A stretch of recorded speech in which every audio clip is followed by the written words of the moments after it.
अस्सलाम वालेकुम दोस्तों, जैसे कि आप लोगों को मालूम है कि ट्रम्प जीत चुका है, अमेरिका का सदर बन चुका है और डॉक्टर जाकिर नाइक साहब का बहुत अहम बयान है, बहुत ज़बरदस्त लायो है। ज़रूर इस लायो को एंड तक देके, सबसे पहले ये लायो देके इसके बाद बात करते हैं। करो, ऐसा इन्हें हवा में छोड़ दो। तो हमें प्लानिंग करना जरूरी है, गोल बनाना जरूरी है। अगर हम प्लानिंग नहीं करेंगे, हम गोल पे तवज्जो नहीं देंगे, तो हम आखिरी नबी सल्लल्लाहु अलैहि वसल्लम के हिदायत पे अमल नहीं करते।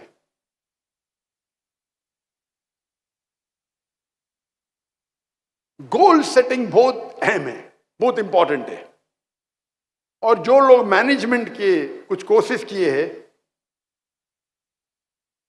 वो जानते होंगे गोल सेटिंग का एक्रोनियम है स्मार्ट, SMART। जो लोग मैनेजमेंट की कोशिश किए होंगे उसे कहते गोल सेटिंग स्मार्ट, SMART। लेकिन मैं खुद एक नया एक्रोनिम मैं मेरे मुसलमान भाई और बहनों से कहना चाहता हूं, आप इस्तेमाल कीजिए एक्रोनियम इस्लामिक, ISLAMIC।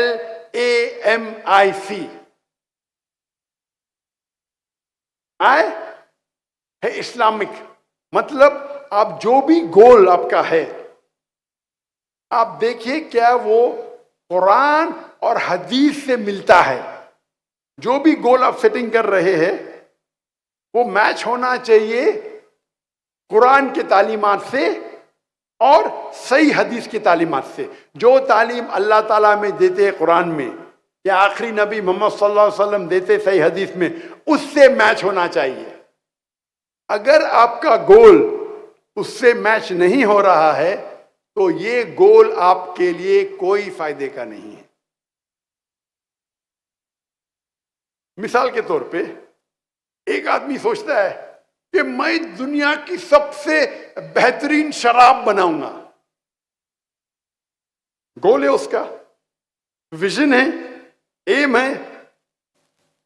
क्या कुरान मजीद से मैच होता है? हदीस से मैच होता है? कुरान मजीद में अल्लाह ताला फरमाते सूरह माइदा में सूरह नंबर 5 आयत नंबर 90 में, या लज़ीना आमनू इन्नमल खम्रु वल मैसिरु वल अंज़ाबु वल अस्लामु रिज्सुम मिन अमली शैतान फज्तनिबू लअल्लकुम तुफ्लिहून। ए ईमान वालो, खमर, नशे वाली चीज, जुआ खेलना, डिविनेशन ऑफ एरोज, बुत परस्ती, ये शैतान के हथकंडे हैं। इससे दूर रहो ताकि आपको सफलता मिलेगी। तो ये शराब बनाना आपका गोल होगा, लेकिन ये कुरान मजीद के खिलाफ है। और हदीस में भी इब्न माजा किताब नंबर 30 कई हदीसों में जिक्र है कि शराब हराम है। तो ये नंबर 1 है इस्लामिक। आपका गोल इस्लामिक होना चाहिए, कुरान की हिदायत से मैच करना चाहिए। अल्लाह के आखिरी रसूल मोहम्मद सल्लल्लाहु अलैहि वसल्लम जो जिक्र करते सही हदीस में, उससे मैच होना चाहिए। नंबर 2 एस मतलब स्पेसिफिक, मतलब आपका गोल स्पेसिफिक होना चाहिए। एक गुरु अपने शागिर्दों से उनको सिखा रहा था तीर कमान, बो एंड एरो, तीर किस तरीके से चलाना चाहिए। और अपने शागिर्दों से कहता है, सब लोग अपना निशाना लगाओ उस परिंदे की आंख पे। ये स्पेसिफिक है, परिंदे की आंख पे निशाना लगाओ। तो सब लोग निशान तानते हैं। उस्ताद पूछता है पहले तालिब से, आप क्या देखते हैं? वो जवाब देता है, मैं सारे जंगल को देख रहा हूं, इसमें कई पेड़ है, एक पेड़ पे एक परिंदा है और उस परिंदे की आंख को देख रहा हूं। उस्ताद दूसरे शागिर्द से पूछते हैं, आपको क्या दिख रहा है? मुझे दिख रहा है कि एक पेड़ है, उस पेड़ पे एक परिंदा है उस परिंदे की आंख है, ये मैं देख रहा हूं। उस्ताद तीसरे शागिर्द से पूछते, आप क्या देख रहे? मैं देखता हूं एक परिंदा है और उसकी आंख है। उस्ताद पूछते चौथे शागिर्द से, आप क्या देख रहे? उस्ताद, मैं सिर्फ परिंदे की आंख को देख रहा हूं और कुछ नहीं दिख रहा मुझे। उस्ताद कहते, तीर को छोड़ो। तीर छोड़ते और बराबर जाके आंख पे लगती है। ये गोल जो है स्पेसिफिक है, परिंदे की आंख, बर्ड्स आई। तो जब आप गोल सेटिंग करते हैं, it should be specific. L मतलब ल्यूक्रेटिव, आपको मुनाफा होना चाहिए, फायदा होना चाहिए आपके गोल सेटिंग से। और सबसे बेहतरीन फायदा अल्लाह ताला फरमाते सूरह बकरा में, सूरह नंबर 2 आयत नंबर 201 में, रब्बना आतिना फिद दुनिया हसनतों फिल आखिरत अज़ाब अन्नार, कि अल्लाह ताला से हम दुआ करते कि हमें इस दुनिया में सबसे बेहतरीन चीज मिले और हसनात मिले आखिरत में, और हमें जहन्नम से निजात मिले। तो इस दुआ में हम दोनों चीज मांग रहे, दुनिया और आखिरत। लेकिन अगर तवज्जो देंगे तो इस दुआ में दुनिया के बारे में एक चीज है और आखिरत के बारे में दो चीज। रब्बना आतीना फिद दुनिया, हम अल्लाह से दुआ करते कि इस दुनिया में हमें अच्छी चीज दे। रब्बना आतिना फिद दुनिया हसनतों व फिल आखिरत हसनतों, और आखिरत में अच्छी चीजें दे, और हमको जहन्नम से, जहन्नम की आग से निजात दे। तो आखिरत की चीज एक तिया है, दुनिया की चीज एक तिया है। और अने दुनिया में अच्छी चीज दे और आखिरत में अच्छी चीज दे, और आखिरत दूसरी दुनिया के जहन्नम की आग से हमें पनाह दे। तो आखिरत के बारे में दो चीजें हैं। तो एक तिया हिस्सा दुनिया है, दो तिया हिस्सा आखिरत है। तो कई स्कॉलर्स, आलिम दीन कहते हैं दुआ मांगो, दुनिया और आखिरत के दोनों मांगो, लेकिन आखिरत के लिए ज्यादा मांगो। कुछ उल्मा कहते हैं, आलिम दीन कहते हैं, मांगो तो मिनिमम दो तिया हिस्सा, 2/3 आखिरत के लिए होना चाहिए। और अल्लाह ताला फरमाते सूरह हूद में, सूरह नंबर 11 में, आप अगर दुनिया मांगेंगे अल्लाह दुनिया देगा, लेकिन आखिरत के लिए आपके पास कोई हिस्सा नहीं है। आप आखिरत मानेंगे अल्लाह आपको आखिरत भी देगा और दुनिया भी देगा। तो ल्यूक्रेटिव प्रॉफिट होना चाहिए, देखो, लेकिन आपका प्रॉफिट आखिरत की तरफ ज्यादा होना चाहिए, क्योंकि आखिरत आपकी जिंदगी लंबी है।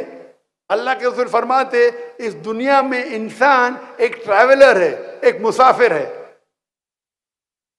अभी मैं मुसाफिर हूं पाकिस्तान में, तो क्या मैं मकान खरीदूंगा? मैं होटल में रहूंगा ना, टेम्परेरी हूं, मैं थोड़ी मकान खरीदूंगा, मुसाफिर हूं। तो उसी तरीके से दुनिया में मुसाफिर है। हम क्या करते, इतना माल दौलत इकट्ठा करते, हम समझते कि हम जिंदगी भर दुनिया में रहने वाले, 1000 साल के लिए, 5000 साल के लिए, हम मुसाफिर हैं। तो आपकी तवज्जो आपके गोल में ज्यादा होना चाहिए आखिरत पे, दुनिया पे हो सकती है लेकिन कम, ल्यूक्रेटिव, प्रॉफिटेबल। आखिरत ज्यादा, दुनिया भी होना चाहिए, नो प्रॉब्लम। सिर्फ आखिरत है तो सोने पे सुहागा, सिर्फ आखिरत है तो सोने पे सुहागा। आखिरत तो मिलेंगी, अल्लाह आपको दुनिया भी देगा। एप्ट एंड अप्रोप्रिएट, मतलब आपका गोल सही होना चाहिए, अप्रोप्रिएट होना चाहिए। ये जो स्मार्ट मैंने कहा, SMART, यहां ए मतलब अचीवेबल, जो मैं नहीं मानता हूं। हमारे मैनेजमेंट के गुरु कहते गोल होना चाहिए अचीवेबल। अचीवेबल मतलब आप उस गोल को हासिल कर सकते, इसमें मानता नहीं हूं। अल्लाह की मदद होगी तो many things which you think is not achievable is achievable.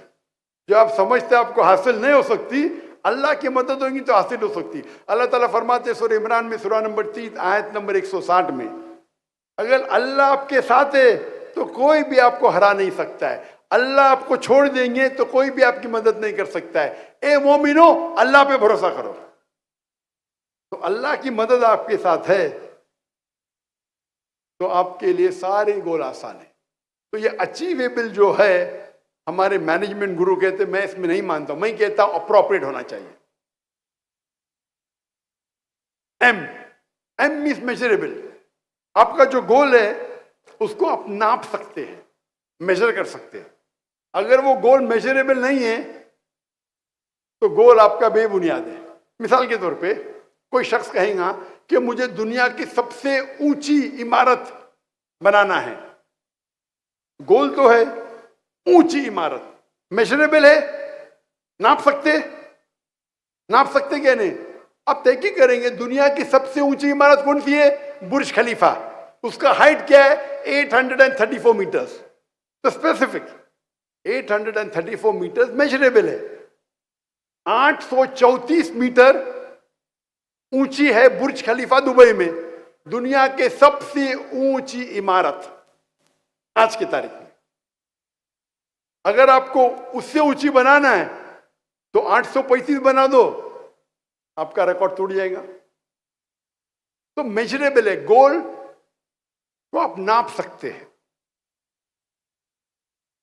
I, intention, नियत। आप अगर जो गोल हासिल करना चाहते उसकी नियत होना चाहिए, खुसूसन अल्लाह की रजामंदी। जो गोल के पीछे आप भाग रहे, जो गोल के पीछे मेहनत कर रहे, उसका इंटेंशन, उसकी नियत होना चाहिए अल्लाह की रजामंदी। सही बुखारी जो कुरान के बाद सबसे ऊंची किताब इस्लाम में है, सही बुखारी के अंदर पहली किताब, पहला वॉल्यूम, पहली हदीस, इन्नमल अमाल बिन्निया।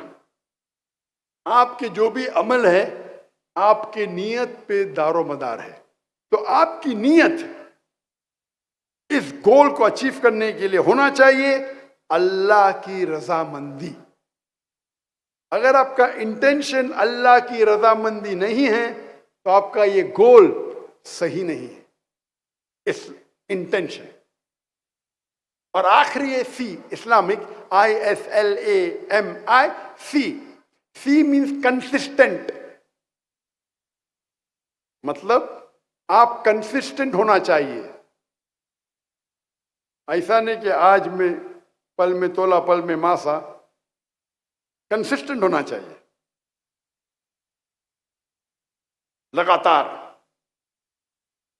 और अल्लाह के रसूल फरमाते, आप कोई भी काम करो, भले छोटा करो, कंसिस्टेंट करो, लगातार करो। चैरिटी भी देते, कंसिस्टेंट करो। ऐसा नहीं कि एक दिन दे दिए बाद में पूरे साल भूल गए। तो इस्लाम में जो चीज कंसिस्टेंट है उसकी अहमियत ज्यादा है।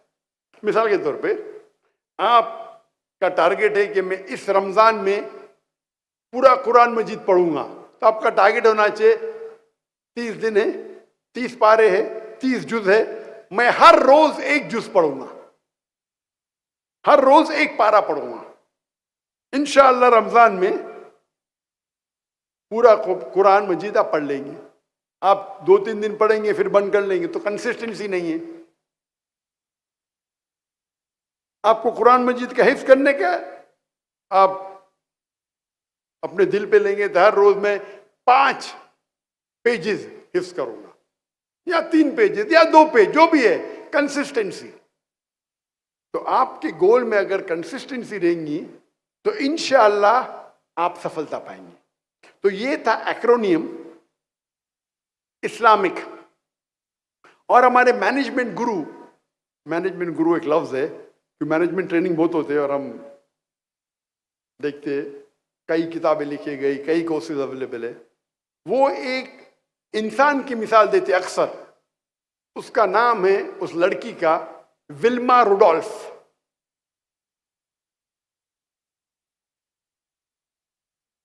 इस मजमे में किसने नाम सुना है विल्मा रुडोल्फ का? हाथ ऊपर करो। विल्मा रुडोल्फ, माशाअल्लाह। एक जन भी विल्मा रुडोल्फ का नाम नहीं, मतलब आपने मैनेजमेंट कोर्स नहीं किया है। अच्छी बात है, कुरान में अच्छा मैनेजमेंट है, तो कोई गुनाह नहीं किया आपने। लेकिन जो शख्स मैनेजमेंट कोर्स किया है, एमबीए किया है, उसे विल्मा रुडोल्फ का नाम तो मालूम होना चाहिए। मैंने मैनेजमेंट कोर्स नहीं किया, मैं तकरीर की तहकीक कर रहा था तो विल्मा रुडोल्फ को, मेरा मैनेजमेंट कुरान मजीद है। विल्मा रुडोल्फ एक लड़की थी जिसको पोलियो हुआ था, पोलियो, और डॉक्टर ने जवाब दे दिया था कि ये लड़की कभी भी अपने पैर जमीन पे रख ही नहीं सकेंगी। वो ब्रेसिस पहनती थी, वो पोलियो वाले पहनते, ब्रेसिस बोलते हैं अंग्रेजी में, मतलब अपने पैर पे कोई एक इक्विपमेंट होता है, उसे कहते हैं ब्रेस। तो डॉक्टर ने कहा ये लड़की कभी भी अपने पैर अपनी जमीन पे नहीं रख सकती। लेकिन उनकी जो वालदा थी, उनकी अम्मी थी, वो बहुत माशाअल्लाह, उनका जो था हौसला, उनकी वालदा ने विल्मा से कहा बेटी आप जो सोचना चाहे सोचो, आप कर पाएंगे। तो विल्मा बोलती है कि मैं चाहती हूं कि मैं दुनिया की सबसे फास्टेस्ट लड़की बनूं भागने के रेस में। सोच सकते, चल नहीं सकती, और वो बोलती है मुझे दुनिया की, चल नहीं सकती और बोली भागेंगी तो भी समझेंगे, दुनिया की सबसे तेज भागने वाली औरत बनना चाहती हूं। ये मैनेजमेंट गुरु मिसाल देते हैं, लेकिन उनका जो ये है अचीवेबल, तो अचीवेबल तो है नहीं ना भाई, तुम पाँव नहीं रख सकते, चलने की कोशिश करो, भागने की, सबसे तेज भागने की। इसलिए बोलता हूं मैं, ये अचीवेबल जो वर्ड है मैं इससे सहमत नहीं हूं, इट शुड बी एप्ट। तो 9 साल की उम्र में विल्मा अपने ब्रेसेस को उतार देती है, बोलती मैं ये ब्रेसेस नहीं पहनूंगी। और 13 साल की उम्र में वो पहली बार भागने की दौड़ में लड़कियों के साथ रेस में एंटर करती है, और वो आती है लास्ट। फिर भी वो कंसिस्टेंट थी, नहीं मैं फिर भी कोशिश करूंगी। इतनी कोशिश करती है कि सन 1960 में ओलंपिक्स में उसको 3 गोल्ड मेडल मिलते, 100 मीटर्स, 200 मीटर्स, 400 मीटर्स। जिस लड़की को पोलियो था, ये दुनिया का हिस्ट्री का रिकॉर्ड है, पोलियो की लड़की आम सेहतमंद लड़कियों के साथ भागती है, और 1960 के ओलंपिक्स में 3 गोल्ड मेडल मिलते। Fastest women on the earth in 1960, 100 metres, 200 metres, 400 metres, 100 metre की दौड़, 200 मीटर की दौड़, 400 मीटर की दौड़। तो इसकी मिसाल लेके लोग इसकी मिसाल देते, विल्मा रुडोल्फ। हम ये मिसाल को अगर देखेंगे स्मार्ट की तरफ से, स्पेसिफिक, बिल्कुल स्पेसिफिक है कि मुझे दुनिया की फास्टेस्ट लड़की बनना है। मेजरेबल, हाँ, 100 मीटर डैश का अभी रिकॉर्ड क्या है, लड़कियों का 10 सेकंड है या 9 सेकंड है, मेजरेबल, मुझे उससे कम करना है। अचीवेबल, अचीवेबल तो लगता नहीं, इसलिए बोलता अचीवेबल सही नहीं है। अल्लाह की मदद है तो जो अचीवेबल नहीं वो भी अचीवेबल हो सकता है। आर, रीजनेबल, ये स्मार्ट है, इस्लामिक बाद में आऊंगा मैं। Reasonable, is it reasonable? और आखिरी में टाइम बाउंड। टाइम बाउंड, अगर आपको रेस में दौड़ना है तो आप 25 साल के अंदर होना चाहिए। आप 40 साल के बनने के बाद तो दौड़ नहीं सकते, 25 होएगा, 26 होएगा, 30 होएगा, उससे ज्यादा नहीं। तो टाइम बाउंड है। अगर आप इस्लामिक एक्रोनियम पे उतरेंगे, इस्लामिक, तो विल्मा रुडोल्फ को अगर स्मार्ट में अच्छे नंबर मिलेंगे, इस्लामिक में कितने नंबर मिलेंगे? क्या ये गोल इस्लामिक है? क्या कुरान मजीद के खिलाफ है, या कुरान मजीद इसको अप्रूव करता है? कुरान मजीद के खिलाफ तो नहीं है, हम कहेंगे ऑप्शनल, हाई मार्क्स नहीं मिलेंगे, लेकिन खिलाफ तो नहीं, भागना हराम नहीं है, लेकिन कोई इस्लामिक बेनिफिट नहीं इसमें, तो एवरेज।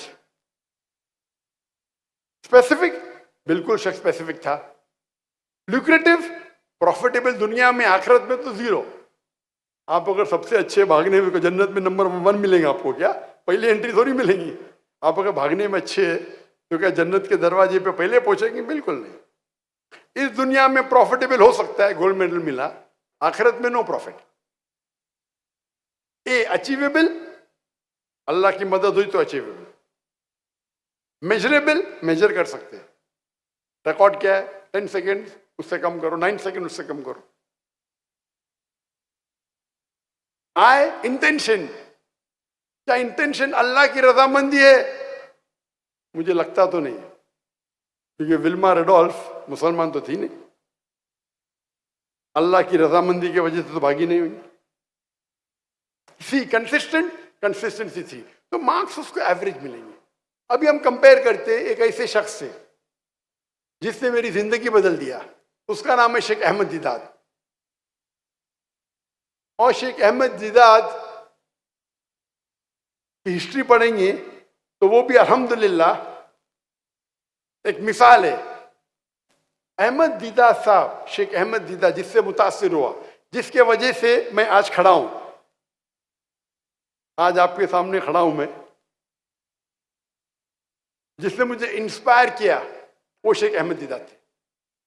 नहीं तो मैं हो सकता है कोई ऑपरेशन थिएटर में सर्जरी करता होता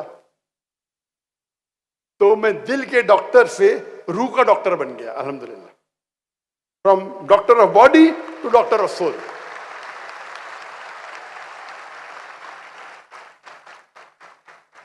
मैंने चुना था डॉक्टर बनने के लिए, क्योंकि मैं समझता था डॉक्टर बनना सबसे अच्छा पेशा। अच्छी बात है, लेकिन सबसे अच्छा नहीं है। अगर मैं कोई बीमार की इलाज कराता हूं तो मुझे खुशी होती, लेकिन अगर कोई गैर मुस्लिम को इस्लाम की तरफ दावत देता हूं, अल्लाह उसे हिदायत देता है, तो जो खुशी होती दिल में, वो बीमार को अच्छे करने से लाखों गुना ज्यादा है। और अल्लाह ताला फरमाते, एक शख्स को अगर आप गैर मुस्लिम को मुस्लिम बनाते तो वो नियामल हर्म है, मतलब वो लाल रेड कैमल के बराबर है, एक लाल ऊंट के बराबर है। लाल ऊंट उस वक्त, आज कहेंगे आज की रोल्स रॉय, या मैं कहूंगा बुगाटी, और बुगाटी पे बाद में आई हम। बुगाटी बहुत कम लोग जानते, रोल्स रॉय तो काफी लोग जानते। कौन जानते बुगाटी क्या है? ओह माशाअल्लाह।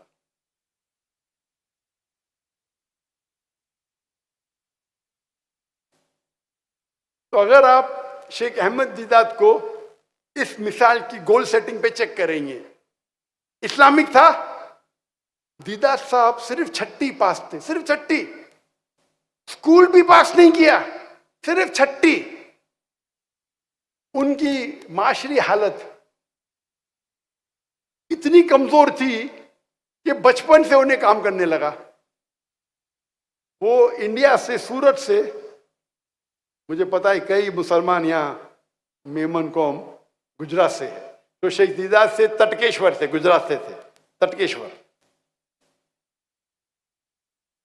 वो छोटी उम्र में हिजरत करते हैं टू साउथ अफ्रीका, और वहां नौकरी करते हैं as a salesman in a furniture shop.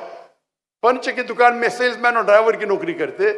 लगातार रोज उन्हें क्रिश्चियन मिशनरी परेशान करते थे, कुरान में ये गलती है, तुम्हारा मजहब इतना बेकार है, तुम्हारा अल्लाह सुब्हानहू व तआला नऊज़ बिल्लाह, हर रोज। और शेख दीदात उसे सह नहीं सकते थे, ये मेरे दिन को मैं 6ठी पास हूं, मुझे आके कुरान के खिलाफ बात करते, मेरे आखिरी नबी के खिलाफ बात करते, बोलते कुरान में ये गलती है, कुरान में वो गलती है, तुम्हारा दीन नऊज़ बिल्लाह बेकार है। तो दीदात साहब को गोल, मैं किसी ना किसी तरीके से ये क्रिश्चियन मिशनरी का जवाब तो दूंगा। 6ठी पास, अभी ये लोग सब बैचलर्स, मास्टर्स, पीएचडी, और शेख दीदात 6ठी पास, हिंदुस्तान से आके साउथ अफ्रीका में।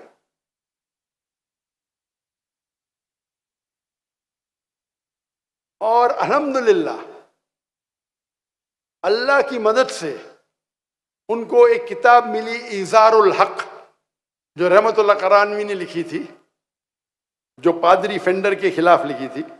अंग्रेजी में किताब मिलती है इज़ारुल हक, उसका तर्जुमा, अरबी किताब का तर्जुमा अंग्रेजी में, और वो पढ़ते हैं और उसमें कई क्रिश्चियन मिशनरी के जो अटैक्स है इस्लाम के खिलाफ, उसके जवाब उसमें रहते। वो पढ़ते और बोलते चलो शुरू हो जाओ।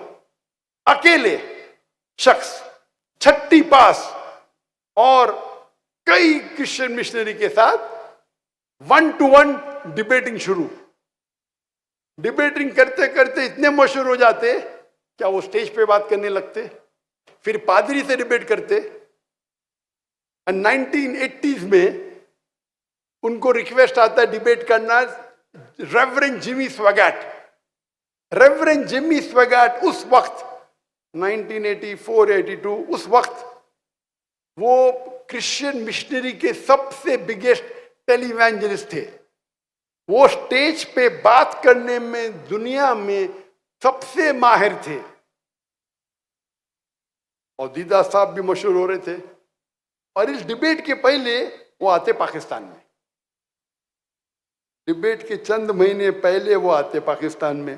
पाकिस्तान में भी मजमा माशाअल्लाह हजारों का था। उस मजमे में दीदाद साहब के फैन कहते हैं, Sheikh Deedat, I request you not to debate with Reverend Jimmy Swaggart. Deedat साहब के चाहने वाले पाकिस्तानी अंग्रेजी में कहते हैं दीदाद साहब से, Sheikh Deedat, I request you not to debate with Jimmy Swaggart. मैं आपसे इल्तिजा करता हूं कि आप जिमी स्वैगट से मुनाजरा मत करो, वरना ही विल चू you and spit you aside. वो आपको चबाएगा और थूक देगा।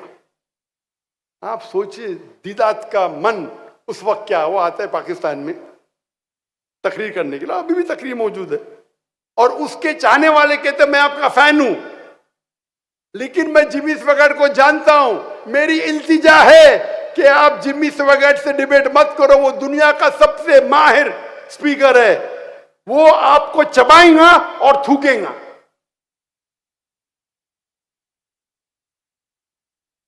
दीदा साहब जवाब देते कि अल्लाह मेरे साथ है। छठी पास, एक छठी पास करने वाला इंसान, उसके चाहने वाला बोल रहे आपको चबा के थूकेगा, उसके दिल पे क्या बीतती होगी सोचो। मजमा इतना बड़ा।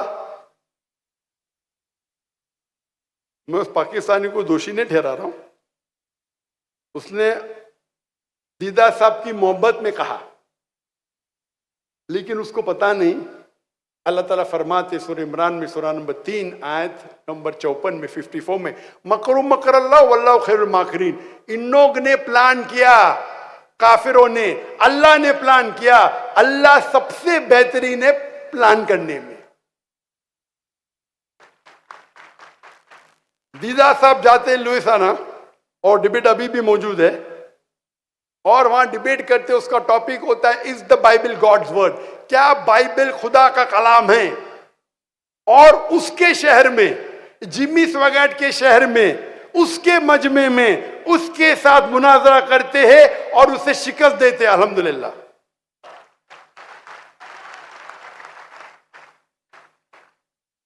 और उसके बाद सन 1986 में दीदार साहब को शाह फैसल का अवार्ड मिलता है। Shah Faisal, King Faisal award Islamic दुनिया का सबसे ऊंचा अवार्ड है।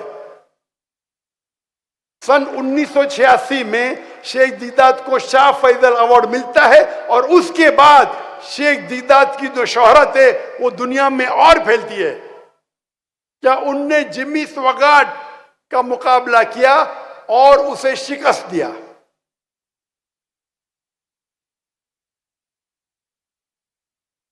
अगर आप देखेंगे विल्मा रुडोल्फ और शेख दीदात की मिसाल, शेख दीदात का अगर आप गोल सेटिंग देखेंगे, इस्लामिक था कि नहीं? बेशक इस्लामिक था। नंबर 2, क्या स्पेसिफिक था? बिल्कुल स्पेसिफिक। मेरी जिंदगी का मकसद है ये जो क्रिश्चियन मिशनरीज है जो हमारे मुसलमान को परेशान कर रहे, उन्हें मुंह तोड़ जवाब देना चाहिए। स्पेसिफिक था, ल्यूक्रेटिव, फायदेमंद था। दुनिया में शायद फायदा मिले ना मिले, आखिरत में तो इंशाअल्लाह जन्नत मिलेंगी। लेकिन अगर आपकी नियत आखिरत है तो अल्लाह दुनिया में भी आपको देता है। दीदात को शाह फैजल अवार्ड मिला, छठी पास और शाह फैजल अवार्ड, वो नोबेल प्राइज है दुनिया, इस्लामिक दुनिया का नोबेल प्राइज है। आखिरत में भी फायदा, दुनिया में भी फायदा। अप्रोप्रिएट, बिल्कुल अप्रोप्रिएट था। मेजरेबल था। हाँ भाई, मुझे तो जाके मुनाजरा करने का 1-to-1 ने स्टेज पे जाके, मैं भी टारगेट उनका आएगा कि जो थे केप टाउन में, डरबिन में, साउथ अफ्रीका में, उनके पादरी से मुनाजरा करूं। अल्लाह ने उन्हें दुनिया के सबसे बड़े क्रिश्चियन टेलीवैंजलिस्ट से मुनाजरा करा दिया। मेजरेबल, सबसे बेहतरीन को शिकस्त दी। इंटेंशन क्या थी? शेख दीदात की नियत क्या थी? अल्लाह की रजामंदी। अगर वो अल्लाह के खिलाफ जो तोहमत है उसका जवाब देते, कुरान के खिलाफ जो लोग कुरान की तौहीन करते उसका जवाब देते, उनकी नियत तो साफ थी, अल्लाह और अल्लाह के रसूल की इताअत करे, और उनके खिलाफ जो इल्जामात है उनका जवाब दे, खुसूसन ईसाई लोग के साथ। Was he consistent? क्या वो कंसिस्टेंट है? बेशक। शुरू किए और लगातार 40 साल के बाद अल्लाह ने उन्हें वो चोटी पे पहुंचाया। अगर आप कंपेयर करेंगे विल्मा रिडोल्फ और शेख अहमद दीदात, शेख अहमद दीदात का मयार तो कुछ और है। आज की दुनिया में हर आदमी का कोई सेंटर है। सेंटर मतलब वो कोई नुक्ते के ऊपर उनका एक इंसान, हर इंसान उसका कोई ना कोई सेंटर है, मतलब वो कोई ना कोई पॉइंट के वो घूमते रहता है। आज की तारीख में लोग अपनी जिंदगी जितना पैसा कमाते हैं उस तरीके से अपनी जिंदगी को वो चलाते हैं। आज की तारीख में अक्सर 90% बोलो, 95% बोलो, इंसान जितना पैसा कमाते उस तरीके से वो कपड़े पहनेंगे, उस तरीके से उनकी गाड़ी होगी, उस तरीके से उनका घर होगा। हाँ कि नहीं? हाँ कि नहीं? माशाअल्लाह। अक्सर चाहे पाकिस्तान में हो, हिंदुस्तान में, अमेरिका में हो, जितना पैसा कमाएंगे उस तरीके से उनकी जिंदगी बदलेंगे। चंद आपको 2-1% मिलना मुश्किल है जो अपनी जिंदगी अपनी कमाई के हिसाब से नहीं बिताते हैं। हालांकि होना चाहिए, आपकी जिंदगी बिताने का एक, आपकी कमाई से लेना देना क्या है? आप अपनी जिंदगी बताओ जैसा बिताना चाहते, कमाई से लेना देना क्या है? तो क्योंकि आपकी जिंदगी कमाई पे है, तो अक्सर इंसानों का पूरा सेंट्रल पॉइंट है कमाई। मैं कितना कमाऊंगा उस तरीके से मैं पढ़ाई करूंगा, उस तरीके से ग्रेजुएशन करूंगा, उस तरीके से धंधा करूंगा। ज्यादा पैसे तो गाड़ी अच्छी लूंगा। पूरा उनका दारो मदार कमाई पे है। आप देखना चाहते आदमी अमीर है कहने, उनका रहना सहना देख लो, आपको पता चल जाएंगे। कम लोग हैं जो देखने के बाद भी आपको पता नहीं चलेगा उनकी कमाई कितनी है। अभी हम डिस्कस करेंगे सेंटर के बारे में। कुछ लोगों का सेंटर होता है सेल्फ, खुद, सेल्फ सेंटर्ड। सेल्फ सेंटर्ड मतलब उनका पूरा सेंटर मैं। वो सेल्फ सेंटर्ड आदमी खाली अपनी अच्छाई चाहता है, वो उसको कोई फिक्र नहीं पड़ता बाजू लोग क्या कर रहे हैं, चाहे भूखे मर रहे नहीं मर रहे, मैं तो मेरे बारे में सिर्फ चाहता हूं मेरा अच्छा हो, बाकी लोग गए भाड़ में। इसे कहते सेल्फ सेंटर्ड। कुछ लोग हैं जो फैमिली सेंटर्ड है। मेरी जिंदगी का मकसद है कि मेरी फैमिली को खुश रखूं। कुछ लोग होते वालिद सेंटर्ड, अपने बाप को खुश रखना। सही या गलत नहीं, बाप को मैं मेरे वालिद को खुश रखूंगा। कुछ लोग का सेंटर्ड है माँ, वालदा, मैं तो मेरी वालदा की बात मानूंगा, उनको खुश रखूंगा। मेरी जिंदगी का मकसद है वालदा को खुश रखना। और फिर हदीस पेश करेंगे, अरे कुरान में लिखे हदीस में लिखे माँ बाप की बात मानो। अरे मैंने कब कहा नहीं, वो बाप सही कहता है गलत कहता है, मैं तो बात मानूंगा। ये इस्लाम नहीं है। कुरान की आयत है सूरह नंबर 31, सूरह लुकमान आयत नंबर 14, ए इंसानों वालिदैन के साथ हुस्न सलूक करो, अपने वालिद और वालदा के साथ हुस्न सलूक करो। और आपकी मां ने जो आपको पेट के अंदर 9 महीने रखा और उसके बाद 2 साल जो विनिंग की। नेक्स्ट वर्स कहते हैं, लेकिन सूरह लुकमान सूरह नंबर 31 आयत नंबर 15, लेकिन अगर आपके वालिदैन आपको अल्लाह के खिलाफ कोई और की इबादत करने के लिए कहे तो उनकी बात मत मानो, फिर भी उनके साथ हुस्न सलूक करो।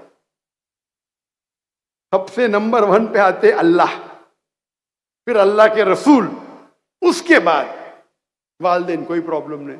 इतना मत वालिद को चाहो कि वालदा को चाहो कि अल्लाह के रसूल के खिलाफ बात करे, आप उनकी बात मानो।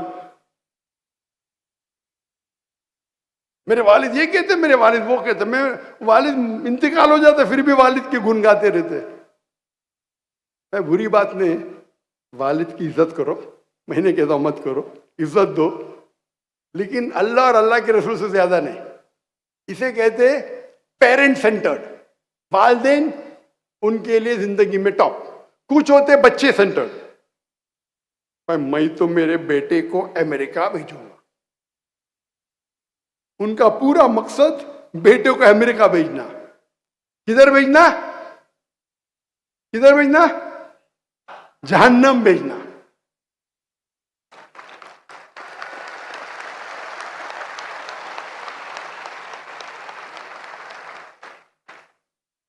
मैं अक्सर दौरा करता हूं गल्फ कंट्री का।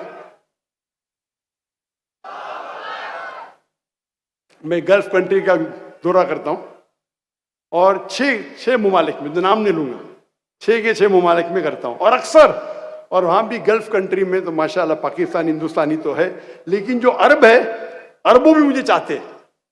जब चाहते हैं तो जो बड़े बड़े माशाल्लाह तुज्जार, अंग्रेजी माशाल्लाह उनकी एकदम, हमें जब my son he studying in Harvard University, my son studying in Oxford University, मेरा बेटा हार्वर्ड से फारिग है। मैं बोला माशाल्लाह। मेरा बेटा ऑक्सफोर्ड यूनिवर्सिटी से फारिग है। मैं उनको कहता हूं मेरा बेटा फारिग वो जामिअतुल इमाम रियाद से फारिग है, आपके शहर में।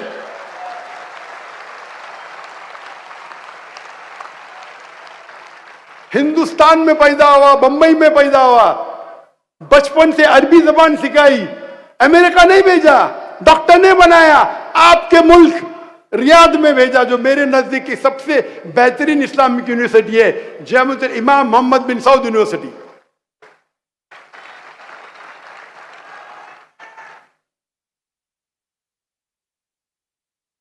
मैं सवाल पूछता हूं, शेख, उनको शेख बोलते, शेख के बहुत मानी है, बुजुर्ग आदमी, नॉलेजेबल, लेकिन कुछ मुल्कों में शेख मतलब ताजिर को भी शेख बोलते हैं रिस्पेक्ट के लिए। मैं बोला शेख, अल्लाह के रसूल की हदीस है कि एक इंसान जब मर जाता है उसके दफनाने के बाद 3 चीज सिर्फ सवाब जारिया है। एक जो इल्म उसने फैलाया, एक जो पैसे उसने खर्चा किया, और तीसरा नेक औलाद उनके लिए दुआ करे। तो मैं पूछता हूं, आपका बेटा बड़ा डॉक्टर है अमेरिका से, आपका बेटा मैनेजमेंट एक्सपर्ट है ऑक्सफोर्ड यूनिवर्सिटी से, मैं ये पूछना चाहता हूं आपके मरने के बाद आपका बेटा अगर ऑक्सफोर्ड से जाके दुआ करे या जामिअतुल इमाम से दुआ करे, किसमें आपको ज्यादा सवाब मिलेंगी? उनका मुंडी नीचे हो जाती है। तो जाकिर से बहस करना अच्छी बात है।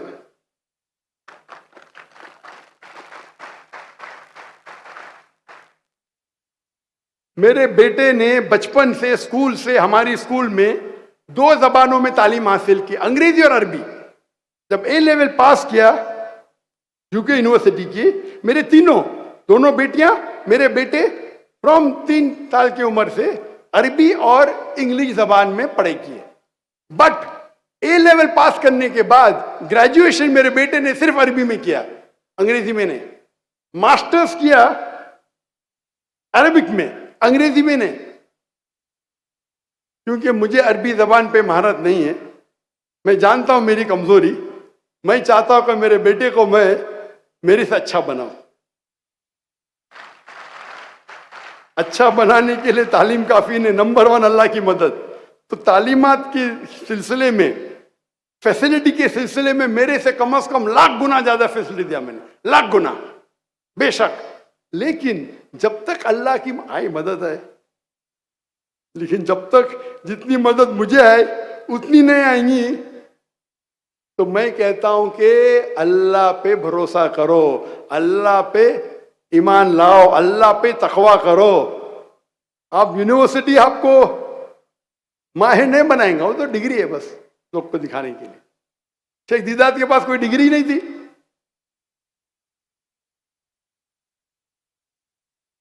लेकिन अल्लाह की रजामंदी के लिए अगर आप कोई पेशा चुनते हैं, तो मैंने मेरी मेडिकल पेशा, मेरे वालिद डॉक्टर थे, मेरे भाई डॉक्टर थे, माशाअल्लाह मेरी पूरी खानदान ने बोला आपको छोड़ देने का छोड़ दीजिए, क्योंकि अल्लाह ताला फरमाते हैं सूरह फुसिलत में, सूरा नंबर 41 आयत नंबर 33 में, वमन अहसन कौला मिम्मन दुआ इलल्लाहि व अमिल सालिहां कौला इन्ननी मिनल मुस्लिमीन। कौन शख्स सबसे बेहतर है? वो शख्स जो लोगों को अल्लाह की तरफ बुलाता है, अच्छे अमाल करता है और कहता है कि मैं मुस्लिम हूं। कौला इन्ननी मिनल मुस्लिमीन, कहता है कि मैं मुस्लिम हूं। तो आप देखेंगे जो शेख अहमद दीदात के मुकाबले में Wilma Rudolph, Sheikh Ahmed Deedat follow कर रहे थे इस्लामिक तरतीब, और हम देखेंगे जो सेंटर्ड है, हम डिस्कस कर रहे थे सेंटर्ड, चिल्ड्रन सेंटर्ड, वहां से हम भटक नहीं वापिस आते। चिल्ड्रन सेंटर्ड नंबर 2 था, फैमिली सेंटर में उसका तीसरा हिस्सा था चिल्ड्रन सेंटर्ड। तो लोग अपने बच्चे के लिए कुछ भी करेंगे, कर्ज लेंगे, रिबा पे कर्ज लेंगे, बेटे को लेकिन अमेरिका भेजेंगे, ऐसा सोच रहे का जन्नत भेज रहे। और अल्लाह की मदद है, मेरे तकरीर के वजह से हजारों पाकिस्तानी, हजारों हिंदुस्तानी मुसलमान जो अमेरिका जाने वाले थे, कनाडा जाने वाले थे, नहीं गए। मैं ये नहीं कहता हूं कि 100% लोग को मैं मुतमईन कर सका, उसके ऊपर अलग तकरीर दूंगा मैं।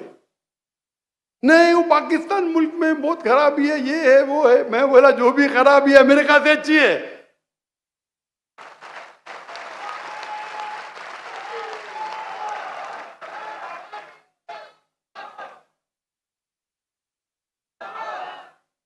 इसके ऊपर तो मेरी तकरीर है जो अभी मौका नहीं है। मैं बोला मुसलमान को एक मुस्लिम मुल्क छोड़ के दूसरे मुल्क जा सकते हैं, दूसरे मुस्लिम मुल्क, लेकिन एक गैर मुस्लिम मुल्क, ये तो मेरे हिसाब से इजाजत ही नहीं है। वो जाते पैसे के लिए, पैसे कमाने के लिए, नाम कमाने के लिए। कोई मुस्लिम शहर जाते मुझे कोई एतराज नहीं। इसके ऊपर तो लंबी मैंने तकरीर की, लेकिन वक्त अभी है नहीं। लेकिन अल्लाह के फजल से माशाअल्लाह हजारों की तादाद में जो ले चुके थे वीजा, जो ग्रीन कार्ड, जो भी कार्ड बोलो आप। मैं बोला मैं पाकिस्तान गया नहीं उस टाइम की बात है, लेकिन मैं जानता हूं जो भी हालात है, पाकिस्तान में रह के जन्नत में जाने के चांसेस बनिस्बत अमेरिका से तो सैकड़ों गुना ज्यादा है।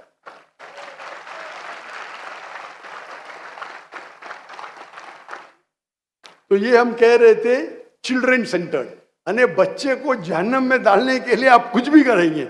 समझते पाकिस्तान, वो समझते कि अमेरिका जन्नत है। इसको कहते हैं चिल्ड्रन सेंटर। कुछ लोग होते सोसाइटी सेंटर। सोसाइटी सेंटर मतलब आजू बाजू कौन है उनके साथ कंपटीशन। कुछ कहते हैं नेबर सेंटर। नेबर सेंटर मतलब पड़ोसी सेंटर। उनकी पूरी जिंदगी पड़ोसी क्या करता है उसके ऊपर बीत जाती है। पड़ोसी से कंपटीशन। मैं एक चुटकुला सुनाऊंगा आपको। एक चुटकुला है, इंग्लिश में कहते हैं एनेक्डोट, उर्दू में चुटकुला।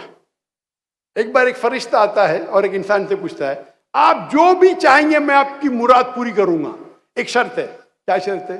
जो भी आप मांगेंगे आपके पड़ोसी को दुगना दूंगा। बोलता है नो प्रॉब्लम। तो वो बोलता है मुझे एक कीमती रोलेक्स घड़ी चाहिए। तो वो जिन या फरिश्ता बोलता है अच्छा तेरे को रोलेक्स दे दी, पड़ोसी को 2 रोलेक्स दे दी। फिर वो बोलता है कि मुझे एक रोल्स रॉय गाड़ी चाहिए।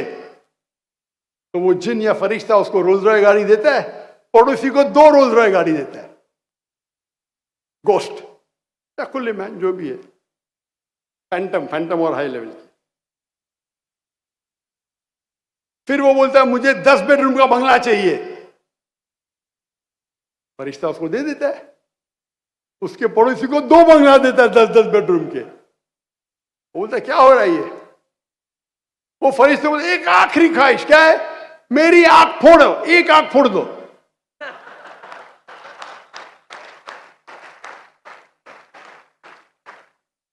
आज का हालत यही है, उसको अपने से देखो, पड़ोसी से जीतना चाहिए। मेरी एक आंख फूटेंगी, पड़ोसी की दोनों आंख फूटेंगी, पाला जिंदगी सफल, जन्नत मिल गई। इसे कहते हैं पड़ोसी सेंटर्ड, यानी पूरी अपनी जिंदगी पड़ोसी की घूम रही है। पड़ोसी क्या करता है? मैं पड़ोसी से कंपटीशन ले रहा हूं। तो फरिश्ते को बोलता है मेरी आंख फोड़, मेरे पड़ोसी की दोनों आंख फूट जाएगी। ये हालत है हमारे आज के माशरों में, और कई मुसलमान भी ऐसे हैं। माफ करना, नहीं होना चाहिए है, लेकिन कुछ लोग है एनिमी सेंटर्ड। एनिमी सेंटर्ड में मेरा दुश्मन क्या कर रहा है, मेरे दुश्मन मेरी प्लानिंग क्या कर रहा है, मेरे खिलाफ क्या कह रहा है, तो मैं उसका रिप्लाई करूंगा। सोशल मीडिया में दिया तो मैं उसका जवाब दूंगा। एनिमी सेंटर्ड, मेरा दुश्मन क्या, उसकी पूरी जिंदगी दुश्मन क्या कर रहा है उसके अंदर बीत जाती है। माशाअल्लाह, मैं दावती मैदान में मेरे चाहने वाले करोड़ हो, तो दुश्मन भी है ना हजारों भाई, है ना। अगर मैं उनके पीछे भागते रहूं तो दावती काम छोड़ने पड़ेगा ना। एक कहावत है, when people throw stones at you, raise yourself so high so that the stone doesn't reach you। अगर कौन आप पे पत्थर फेंकता है, अपने आप को इतनी ऊंचाई पे पहुंचाओ कि पत्थर आप तक नहीं पहुंचे।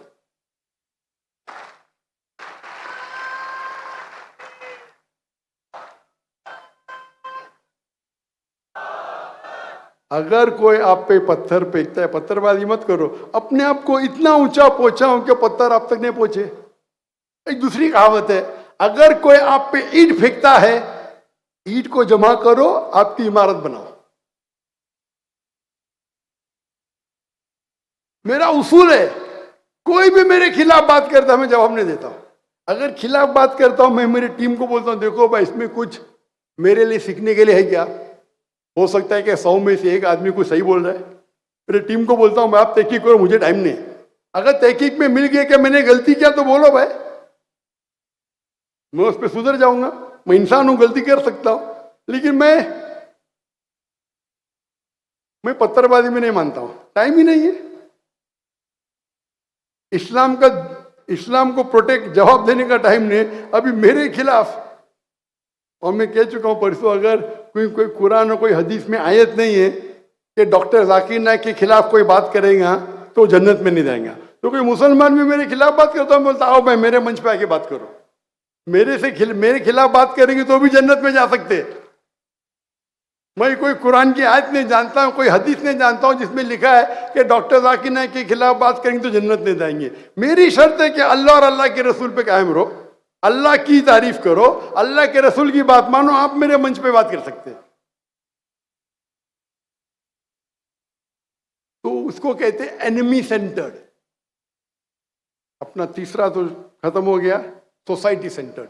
चौथे नंबर पे आते हैं मटीरियल सेंटर्ड, मतलब पूरी आपकी जिंदगी आपके मटेरियलिज्म पे है। मटेरियलिज्म, आप कौन सी घड़ी पहन रहे? रैडो, वो TAG Heuer, Omega, Rolex, Patek Philip.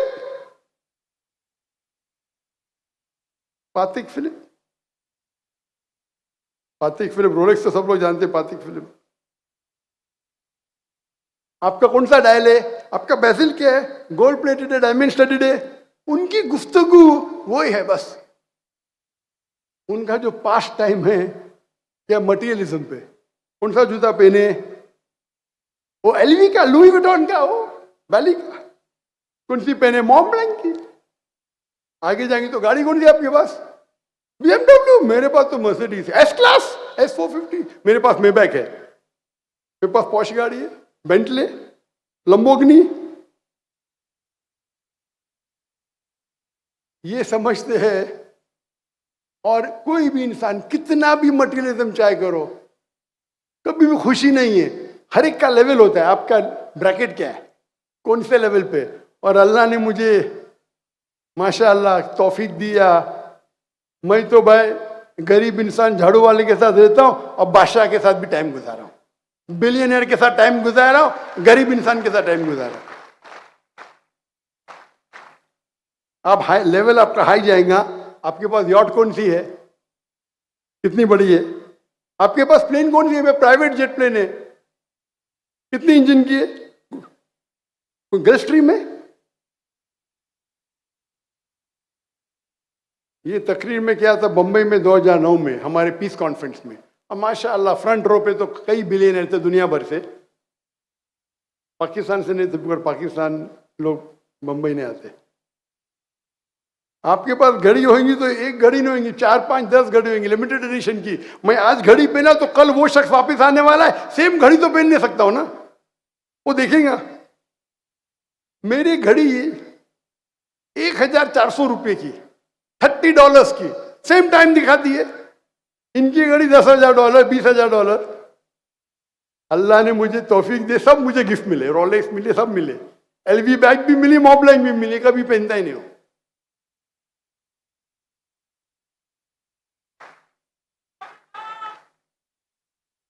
और ये लोग जो है ना, इनकी पहचान उनकी दौलत है। कभी जाएंगे तो मैं मर्सिडीज गाड़ी में जाऊंगा, नहीं जानूंगा तो कौन पहचानेगा इन्हें। डॉक्टर जाकिर नाइक कुर्ते पैजामे में जाएंगे, माशाल्लाह सब लोग पहचान दे। ये सूट जो मैं पहनता हूं, मैं इसे पसंद नहीं करता हूं, लेकिन क्योंकि मैं गैर मुस्लिम में दावत देना चाहता हूं, सूट पहनना तो हराम नहीं है। और जो लोग जानते कभी मेरे होटल पे आएंगे तो देखिए मैं कुर्ते पैजामे में, तो लोग शॉक हो जाते हैं। कई पाकिस्तानी उन्मा जब आते देखते हैं मेरे घर को, इतना छोटा घर, अरे कुर्ते पैजामा, मैंने क्यों हराम है कुर्ता पैजामा। नहीं डॉक्टर साहब, हम समझते हैं आप सूट पैंट में ही है। सूट पैंट सिर्फ जब मैं तकरीर करने जाता हूं तो क्या लोग जब देखेंगे तो गैर मुस्लिम देख, कौन ये जोकर है, सूट पैंट और टोपी पहन के आया है। देखो जोकर लगना भी उसमें फायदे हैं। ये कौन है उसके ढकने के ऊपर, पैंट पहनना है लेकिन ढकने के ऊपर जोकर दिखता है। अरे वेदा कोड कर रहा है, बाइबल कोड करता है। टीवी ऑन करेंगे तो ये मेरा एक टेक्निक है टू एंटर द हार्ट, ये जायज है। कुछ लोगों को गलत फहमी है कि टाई पहनना आराम है, किधर भी लिखा नहीं, लेकिन वो अलग बात है, कहाँ लिखा नहीं, वो गलत फहमी है। अगर टाई पहनना आराम है तो टाई नहीं पहनना चाहिए, कहाँ हदीस में नहीं लिखेला है। और ये सलीब की निशानी है ही नहीं, ये गलत फहमी है, अलग बात है, नहीं तो मैं पहनूंगा ही नहीं। तो ये मटीरियल सेंट्रिज्म है ना, बहुत से लोग, मैं तो मर्सिडीज के अलावा जा ही नहीं सकता हूं बाहर,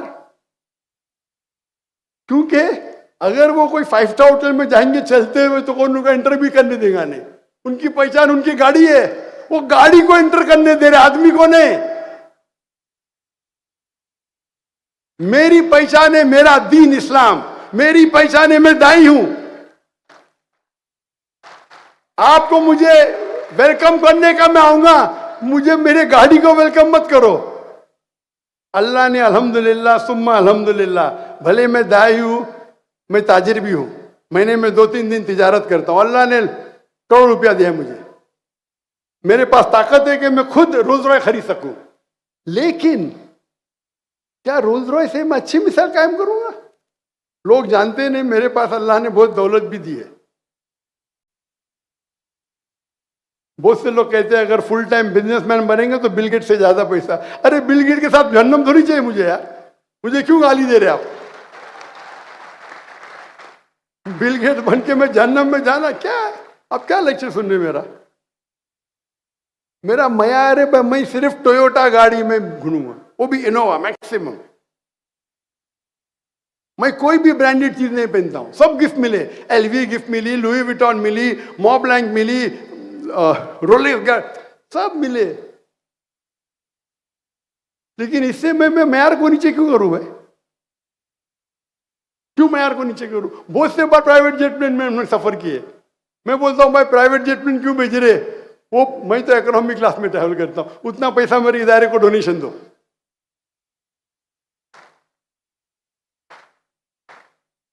मैं चाहता हूं तो मेरा उसूल है, मैं कभी भी जिंदगी में पैसे देके बिजनेस क्लास ट्रैवल किया नहीं, सिर्फ एक बार, वो मजबूरी थी, मेरे खिलाफ वारंट आ गया था और टिकट फुल थी, तो बिजनेस क्लास में एक ही बार पैसे के, वरना तो बहुत बार ट्रैवल किया जब हुकूमत बुलाती हो सब। मेरे पास पैसे की कमी नहीं अल्हम्दुलिल्लाह, लेकिन मैं सोचता हूं कि मैं अगर बिजनेस क्लास में ट्रैवल करूं, उसके बदले में अगर इकोनॉमी ट्रैवल करूं, बिजनेस क्लास टिकट तकरीबन 5 गुना ज्यादा महंगी होती है, कम से कम 5 दाई को मैं दावती मैदान के लिए फ्री टिकट दे सकता हूं, ये मेरी सोच है। अभी जब मैं आ रहा था, मैं जहां भी दावती काम के लिए जाता हूं खुद पैसा भरता हूं मेरे टिकट का खुद, अनलेस हुकूमत बुलाती है, तो हुकूमत बुलाती तो मैं वो राजेश से नहीं बोल सकता मैं मेरी टिकट खरीदूंगा। लेकिन इस टाइम जब मैं पाकिस्तान से आ रहा था तो मैं कतर के जरिए आया, कतर एयरवेज में, और मैं खुद की टिकट से आया, तो मैं इकोनॉमिक क्लास में था, सब Pakistani doctor Zakir Naik economic class में, और जैसा कि मैं हराम किया कुछ। मैं बोला क्या ऐसा देख रहे डॉक्टर साहब आप इधर? मैं बोला क्यों, मैं कुरान की कोई आयत है क्या इकोनॉमिक क्लास में नहीं ट्रैवल कर सकते? मैं चौंक गया, मैं बोला मैंने शायद कोई हदीस नहीं पढ़ी जिसमें लिखा हुआ है कि इकोनॉमिक क्लास में ट्रैवल करना हराम है, हो सकता है ना? अगर आपके पास पैसा नहीं और फिर इकोनॉमी में ट्रैवल करते बड़ी बात है, पैसा देने के बाद आप नहीं ट्रैवल करते, इसमें इज्जत है। और मैं मिसाल दूंगा शेख सुलेमान राजी की, इसने नाम सुना शेख सुलेमान राजी, सऊदी अरेबिया के, हाँ चंद लोग ने। शेख सुलेमान राजी माशाअल्लाह एक बिलियनर है, बिलियनर, और माशाअल्लाह डोनेशन में भी बहुत माशाअल्लाह आगे है, और मेरे काफी करीब है। जब मैं लास्ट टाइम चंद साल पहले उनको मिलने गया था रियाद में, सॉरी मक्का में मुलाकात हुई थी, रियाद में रहते वो, तो वो कह रहे थे मुझसे कि मैं हमेशा इकोनॉमी क्लास में ट्रैवल करता हूं। उसकी दौलत कितनी होगी? 40-50 बिलियन, उससे ज्यादा होंगी, $100 बिलियन तो होंगी उसकी, वो इकोनॉमी में ट्रैवल करता है। तो एक बार उन्हें कहने लगे मुझसे शेख सुलेमान राजी, जब मैं टिकट काउंटर पे गया तो वो टिकट काउंटर वाले ने कहा शेख आप इकोनॉमी में ट्रैवल कर रहे हैं, आपका बेटा फर्स्ट क्लास में? तो शेख सुलेमान ने जवाब दिया मेरे बेटे का वालिद अमीर है, मेरा वालिद गरीब है। हमें इनसे इबरत हासिल होती है, इतना बड़ा आदमी, पैसे की कमी है। उसने जब वक्फ कायम की, उसके बहुत से वक्फ है, आखिरी वक्फ जो कायम की 120 बिलियन रियाल, $30 बिलियन की वक्फ कायम की, आखिरी वक्फ। उसमें वक्फ में लिखा है कि कोई भी ट्रस्टी अगर मेरे वक्फ के पैसे से ट्रैवल करता है तो इकोनॉमी में ही करेगा, और उसके ट्रस्ट की वक्फी सब जो उसके ट्रस्ट के जो उसके वक्फ के ट्रस्टीज है कई बिलियनर है, मैं उनको जानता हूं। वो कहते हैं शेख का बस चले तो हमें चला के लेके जाएंगे।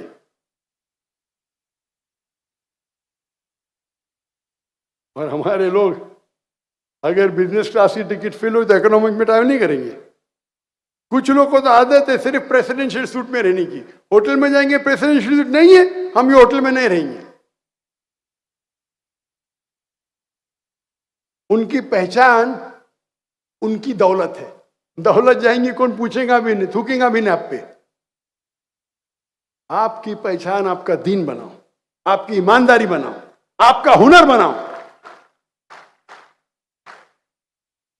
हम सब मटेरियल सेंटर्ड है, अक्सर मटेरियल सेंटर्ड। मेरे फैमिली का उसूल है कि कोई भी ब्रांडेड आइटम नहीं पहनेगा, ब्रांडेड पहनने का ही नहीं, हराम नहीं है। ये कोई पूछते जाकिर भाई क्या रोल्स रॉयस में ट्रैवल करना हराम है, तो मैं कहूंगा 4 लेवल है, 4 लेवल। एक होता है जिसके पास पैसा नहीं, वो कर्ज लेके रोल्स रॉयस खरीदता है, तो हराम है। कर्ज लेंगे दिखाने के लिए। कुरान की आयत है सूरह इसरा की, कुरान नंबर 17 आयत नंबर 26 और 27, डोंट बी अ स्पेंथ्रिफ्ट, फजूल खर्ची मत करो। फजूल खर्ची करने वाला शैतान का भाई है। पैसा नहीं है दिखाने के लिए मैं रिश्वत ले, दिखाने के लिए कर्ज लेते, बैंक से लोन लेते और ट्रैवल करते, ये कैटेगरी 1 हराम है। कैटेगरी 2 पैसा है, कर्ज लेने की जरूरत नहीं, लेकिन इतना पैसा नहीं कि रोल्स रॉयस खरीदे, वो दिखाने के लिए खरीदता है। उसकी नीयत क्या है? कैटेगरी 2 दिखाने के लिए। थर्ड कैटेगरी एक आदमी के पास पैसा है और खरीदता है रोल्स रॉयस, लेकिन दिखाने के लिए, तो ये भी हराम बोलो या मकरूर बोलो, इख्तिलाफ है। लेकिन दिखाने के लिए कर रहा है, पैसा कम है और दिखाने के लिए क्या, तो हराम है। पैसा है बहुत है, दिखाने के लिए कर रहा है तो मकरूह में तो आएगा, हराम में तो नहीं। कैटेगरी 4 पैसा है फिर भी रोल्स रॉयस नहीं खरीदता है, टॉप कैटेगरी, अच्छे मोमिन की कैटेगरी। क्या करेंगे रोल्स रॉयस के? अल्लाह ने सब गाड़ी में बिठाया, सब गाड़ी में। ये खाली एक चटक रहती है। अगर आपका ईमान स्ट्रांग है ना, ये आपको कोई भटका नहीं सकती, कभी भटका नहीं सकती। और आज की तारीख में तो पेशा बन गया। दाई लोग बोलते भाई मुझे बिजनेस क्लास है तो ही मैं आऊंगा, मुझे 5 स्टार होटल देंगे तो आऊंगा, नहीं तो नहीं आऊंगा। ये डिमांड करना बिल्कुल हराम है। डिमांड करना क्या 5 स्टार में देंगे तो ही मैं रहूंगा, मुझे बिजनेस क्लास देंगे तो ही मैं आऊंगा,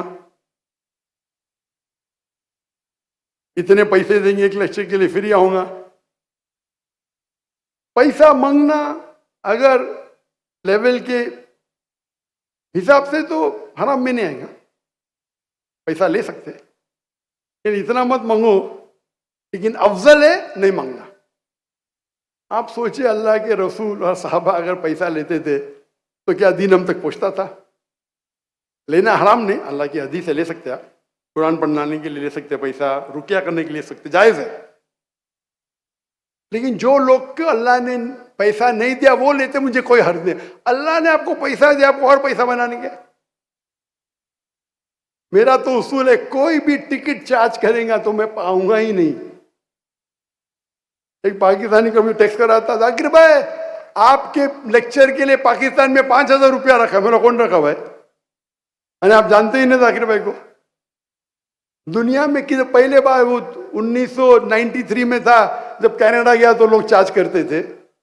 2002 के बाद तो मैंने बोला कोई भी मेरे टिकट चार्ज करेगा तो मैं आऊंगा ही नहीं। तो 2009 मेरा कॉन्फ्रेंस आखिरी था, उसके बाद कोई भी मेरे तकरीर के लिए पैसे चार्ज करेगा मैं नहीं आऊंगा। तो बहुत से लोग ने जाकिर को बुलाने के लिए कॉन्फ्रेंस ही रखते थे। और मैं कहता हूं मेरा लेक्चर आपको रखने का है, आप कोई भी आपके आजू बाजू मुसलमान से डोनेशन लेके रख लो भाई। अगर पैसा नहीं मिलेगा मैं आपको दूंगा। हजारों लेक्चर दिया दुनिया में, एक ऑर्गेनाइजेशन मुझे नहीं कहा कि डॉक्टर साहब मेरा हमका लेक्चर रखे और हमको पैसा मिलाने। मैं जब कोरिया गया था मैंने कहा मैं कोरिया में मुसलमान का मैं डरो मत, मैंने बोला मेरे क्रू के लिए एक सिंपल होटल लेना तो भी अखराजात में भर लूंगा। 5 स्टार होटल, मैंने क्या हो गया भाई 5 स्टार होटल क्यों फजूल खर्ची कर रहे? डॉक्टर साहब हमें मजबूरियन, एक शख्स आया बोले डॉक्टर जाकिर नहीं पूरे क्रू को 5 स्टार में मैं दूंगा पैसा। भाई दीन को पेशा मत बनाओ पैसा कमाने के लिए, सवाब कमाने के लिए बनाओ। अल्लाह डायरेक्ट आपके झोली में डालेगा। मैं इंडिया में अभी भी हर ताज्जुद में दुआ करता हूं कि या अल्लाह मेरा माल और मेरी जान तेरे लिए कुर्बान, मेरा माल भी तुम्हारे लिए कुर्बान हो और मेरी जिंदगी भी मैं शहीद हो। हर रोज हर रात जब मैं हिजरत किया इंडिया से मलेशिया, अल्लाह ने मेरी आधी दुआ सुनी। मेरा सारा माल जो था, दौलत थी, गवर्नमेंट ने ले ली मतलब उसके ऊपर स्टे अभी है। आधी दुआ, बाकी आधी दुआ अभी तक मैं ठहर रहा हूं, अल्लाह कब कबूल करेंगे। तो कुछ लोग मुझे कह रहे थे, जाकिर भाई तुम्हारी जान का खतरा है। मैं तो कफन मान के निकला हूं भाई, मैं नाम नहीं लूंगा। मुझे धमकी दे रहे थे, भाई आपके लिए डेथ थ्रेट है। मैं बोला मेरे लिए थ्रेट है, मैं तो दुआ से, अल्लाह से दुआ करता हूं। उसका मतलब नहीं, अपने को कैमल को टाई करना चाहिए। कैमल को टाई नहीं करेंगे मतलब अल्लाह के रसूल की बात करें। मैं कैमल को बांधा हूं भाई, लेकिन इतना जोर का मत बांधो कि कैमल मर जाए। भाई आप मेरे दावत ही रोकना चाहते क्या? हम तो कफन बांध के निकले। अगर एक दुआ इंडिया में करे, दूसरी दुआ पाकिस्तान में, मैं अल्लाह की ख्वाहिश को पूरी करूंगा। मैं दाई हूं।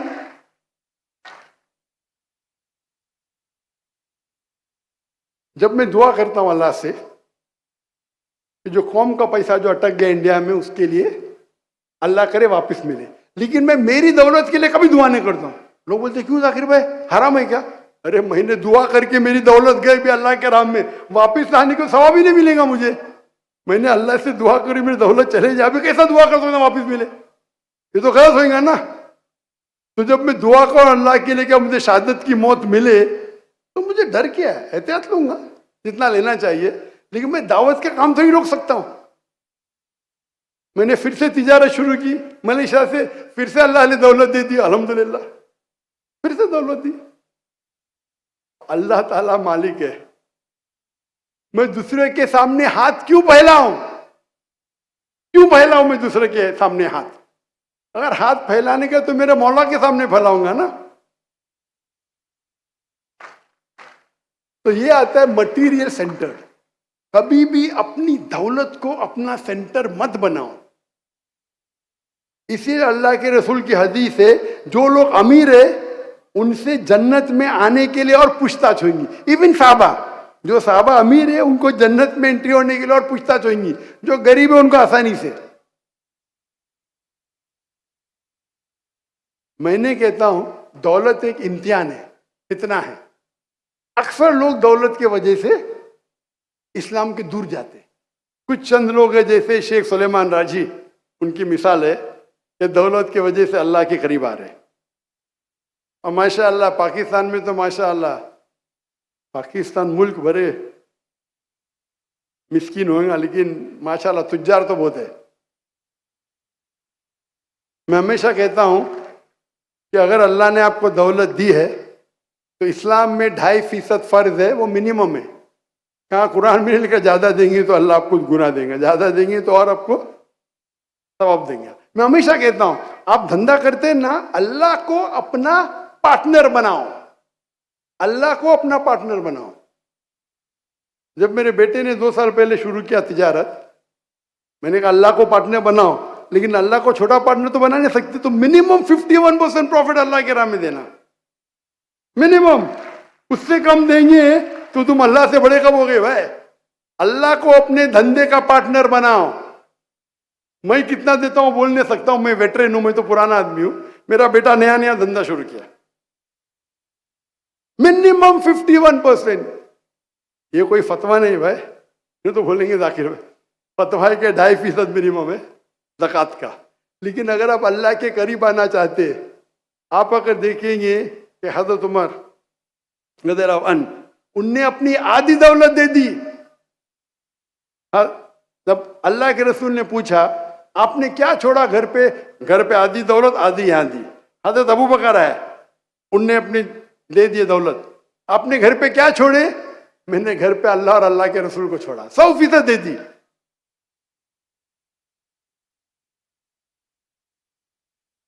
तो हम कहानी पढ़ते हैं, हम सहाबा की सीरत पढ़ते, अमल क्या करते?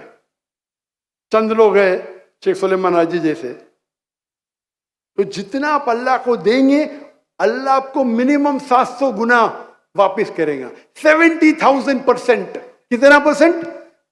70,000%। ये कुरान मजीद की आयत है, सूरह बकरा सूरह नंबर 2 आयत नंबर 261।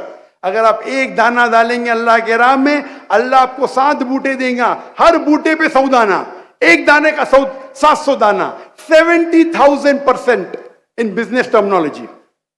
अल्लाह रुकते ने और भी देंगे आपको। तो अल्लाह को पार्टनर बनाओ, दुनिया आपके कदमों में रहेगी। अभी हम आते हैं, टाइम कम है, फास्ट जाइए। पावर सेंटर, कुछ लोगों को पावर का भूत है, मुझे पावर चाहिए, मुझे कुर्सी चाहिए, पूरी जिंदगी कुर्सी के पीछे, पावर के पीछे। पावर के लिए अपना दिन भी छोड़ देंगे, अपनी फैमिली भी छोड़ देंगे, पावर पावर। कुछ लोग का शौक है फेमस होना, फेम, मैं शोहरत हो, मैं टेलीविजन पे आऊं, मैं स्टेज पे आऊं। अभी अल्लाह ताला मुझे टेलीविजन और स्टेज पे लेके आता है, क्या करूं? भाई कितने फॉलोअर्स है आपके फेसबुक पे, आपके यूट्यूब पे कितने फॉलोअर्स है?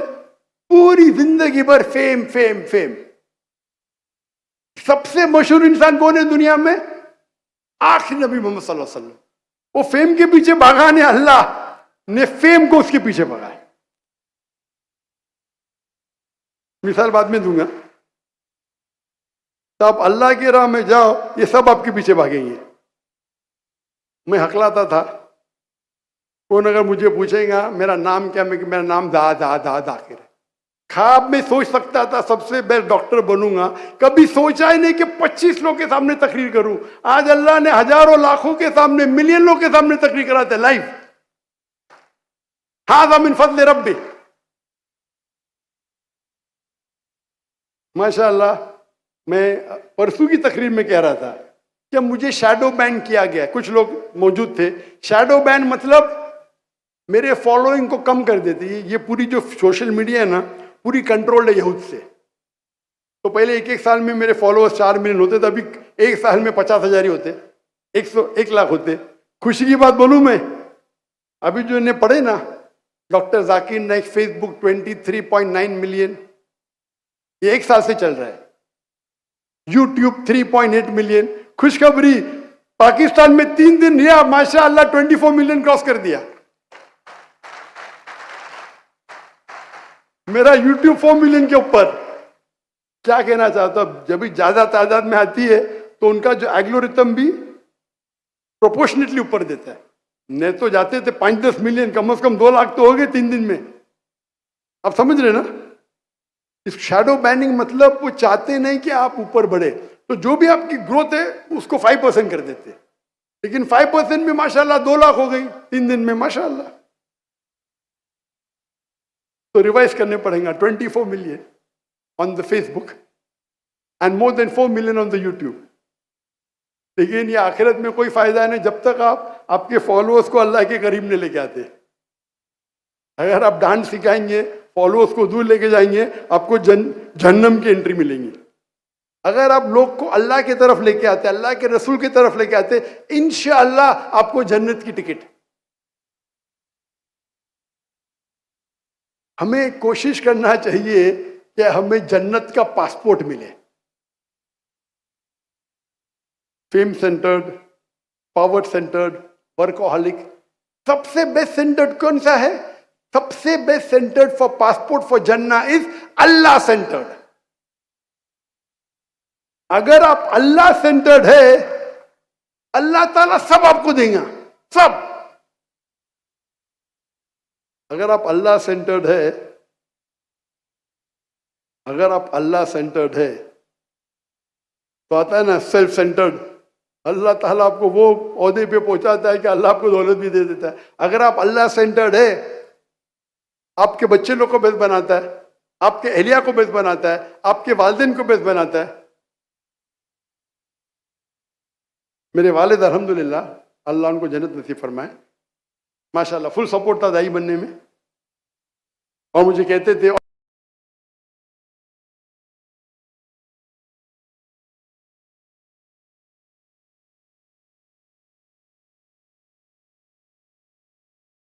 नहीं, वो मुझे कहते ये जो मेरा बेटा है ना, एक चीज के पीछे बस, मैं क्या 25 इदारे का है, प्रेसिडेंट, इधर चेयरमैन, 25-50 इदारे, मेरा बेटा एक ही इदारे का, एक के पीछे बस। Islamic research foundation. पहले पहले लोग बोलते थे डॉक्टर अब्दुल करीम नाइक का बेटा जा रहा है, अभी कहते डॉक्टर जाकिर नाइक के वालिद जा रहे हैं।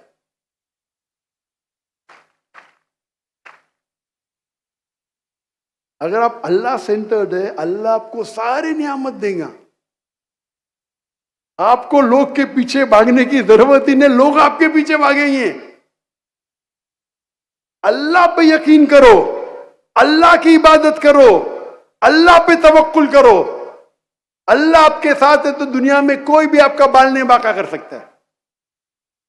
हर मुसलमान अगर अल्लाह सेंटर्ड हो तो आज जो हालत है हमारे मुसलमानों की, मुसलमान क्या कोई भी मुल्क नहीं बचा। कुछ मुल्क है अक्सर कंट्रोल्ड बाय सम अदर काफिर मुल्क, अक्सर 57 कंट्रीज को लो आप, गिनती के आपको मुश्किल से मिलेगा तो मलेशिया मिलेगा। हमारा मुल्क कंट्रोल्ड बाय काफिर। क्यों? हम इतने कमजोर है, अल्लाह पे भरोसा नहीं, आप भीख मांगने जाते काफिर मुल्क में।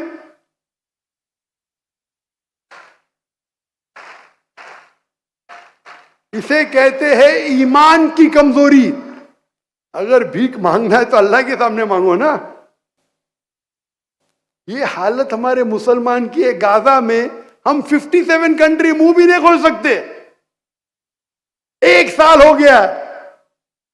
परसों कमरी कैलेंडर के हिसाब से 1 साल, 6 दिन पहले कमरी कैलेंडर, अभी 16 कैलेंडर के हिसाब से परसों 1 साल होंगे।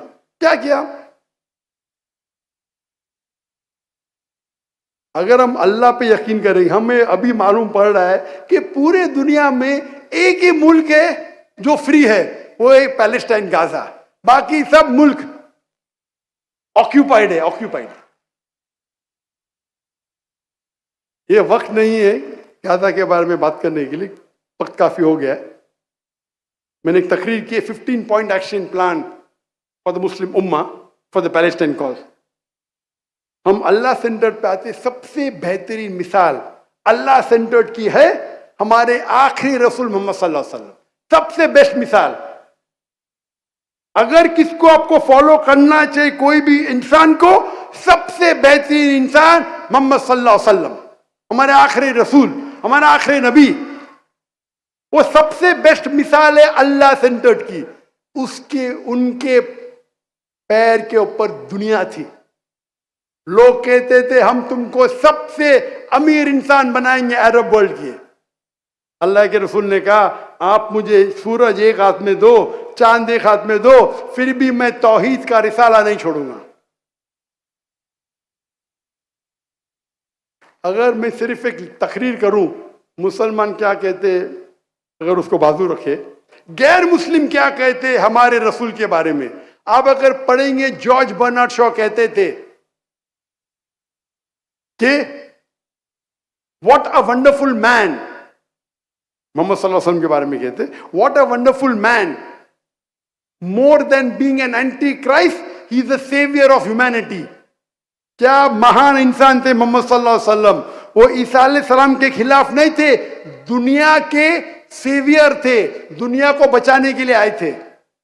थॉमस कार्लाइल अपनी किताब में लिखते, heroes and hero worship, my hero prophet is prophet Muhammad सल्लल्लाहु अलैहि वसल्लम। एक गैर मुस्लिम यूरोपियन कहते हैं मेरे हीरो प्रॉफिट इज मोहम्मद सल्लल्लाहु अलैहि वसल्लम। ला मार्टिन किताब लिखते हैं, if greatness of purpose and smallness of means with astounding result, if these three are the criteria, no man can come closer to Prophet Muhammad, peace be upon him. If greatness of purpose and smallness of means with astounding result, अगर ये 3 criteria है, क्या आपका purpose महान है, आपके पास जो सहूलत है मिस्कीन है, और अगर आपके पास रिजल्ट सबसे अच्छा है, तो दुनिया में कोई भी इंसान नहीं जो मोहम्मद सल्लल्लाहु अलैहि वसल्लम के करीब भी आ सकता है। माइकल एशार्ट किताब लिखते हैं, the 100 most influential man in the world.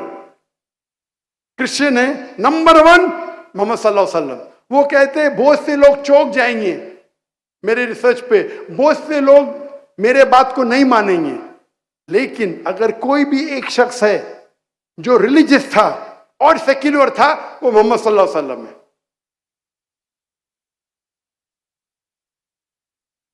Encyclopedia Britannica 11th addition में लिखा है कि सबसे ज्यादा मशहूर और successful religious personality in human history is prophet Muhammad peace be upon him. इस पे तकरीर दे सकते हैं हम। मोहम्मद सल्लल्लाहु अलैहि वसल्लम का गैर मुस्लिम जो इज्जत करते हैं, क्योंकि वो अल्लाह सेंटर्ड थे। अल्लाह सेंटर्ड की कई मिसालें हमारे खुलफा राशिदीन, हजरत अबू बकर, हजरत उमर, हजरत उस्मान, हजरत अली रज़ियल्लाहु अन्हुम, ये चारों जो खुलफा राशिदीन मिसालें अपनी, अगर उनकी सीरा पढ़ेंगे तो आप अशरफ मुबश्शिरीन जो 10 साहबा को जो अल्लाह सुब्हानहू व तआला ने बशारत दी जन्नत की इस दुनिया में, वो हमारे रोल मॉडल है। खवातीन में हमारे रोल मॉडल है, खवातीन में मरियम अलैहिस्सलाम एक रोल मॉडल है। अगर आप पढ़ेंगे आसिया, वो फरमाती है कुरान मजीद में दुआ करती है अल्लाह से, सूरह तहरीम में सूरा नंबर 66 आयत नंबर 11, ये अल्लाह मेरी सारी दुनिया की दौलत ले ले इन एक्सचेंज फॉर तुम्हारे करीब जन्नत में एक घर। वो दुनिया की सबसे ताकतवर अमीर इंसान फिरौन की बीवी थी, अल्लाह से दुआ करती है कि मैं तुमसे एक्सचेंज करना चाहती हूं दुनिया की दौलत, एक घर जन्नत में अल्लाह के करीब। हमारे पास मिसाल है हजरत खदीजा की, हजरत फातिमा की, हजरत आयशा की रज़ियल्लाहु अन्हुमा, may Allah be pleased with them all. मिसाल है हमारे पास कई कपल की मिसाल है, जहां एक कपल अच्छा है, दोनों कपल खराब है, वो मिसाल है अबू लहब और उनकी बीवी। अल्लाह ताला फरमाते सूरह लहब में सूरा नंबर 111 कि वो जहन्नम में जलेंगे। हमारे पास मिसाल है जहां शौहर अच्छे थे, बीवी खराब है। नूह अलैहिस्सलाम, लूत अलैहिस्सलाम, उनकी बीवी उनकी बात नहीं मानी, कुरान में जिक्र है उनका। दूसरी तौर पे हमारे पास मिसाल है कि बीवी अच्छी शौहर अच्छा ने, फिरौन और आसिया, कई मिसाल है। अगर आप अल्लाह के रसूल की सीरत पढ़ेंगे, साहबा की सीरत पढ़ेंगे, ये हमारे लिए रोल मॉडल है, रोल मॉडल। हमें आज वादा लेना चाहिए कि हम हमारे जिंदगी में अल्लाह को हमारा सेंटर बनाएंगे, हम हमारे बच्चे को अल्लाह सेंटर करेंगे। हम अक्सर हमारे बच्चे की जब प्लानिंग करते कि आगे चल के बच्चे क्या बनेंगे, क्या बनना चाहते हैं आप, तो मेरा सवाल है कि सबसे आखिर, सबसे लेटेस्ट कब प्लानिंग करेंगे हमारे बच्चे के बारे में? आप अगर अपने बच्चे को प्लानिंग देना चाहते हैं, बड़ा बन के क्या बनेगा, डॉक्टर बनेगा, इंजीनियर बनेगा, जो भी बनेगा, तो आप कौन से वक्त के ऊपर सबसे आखिर, सबसे पहले ने सबसे आखिरी वक्त कभी है क्या प्लानिंग करेंगे अपने बच्चों के बारे में? कभी आपके बच्चे को आपको कुछ महान बनाने का, चाहे डॉक्टर बनाने का, इंजीनियर जो भी बनाने का है, आप कब प्लानिंग करेंगे? कौन कहता है कि मैं प्लानिंग करूंगा यूनिवर्सिटी में एडमिशन देने के पहले?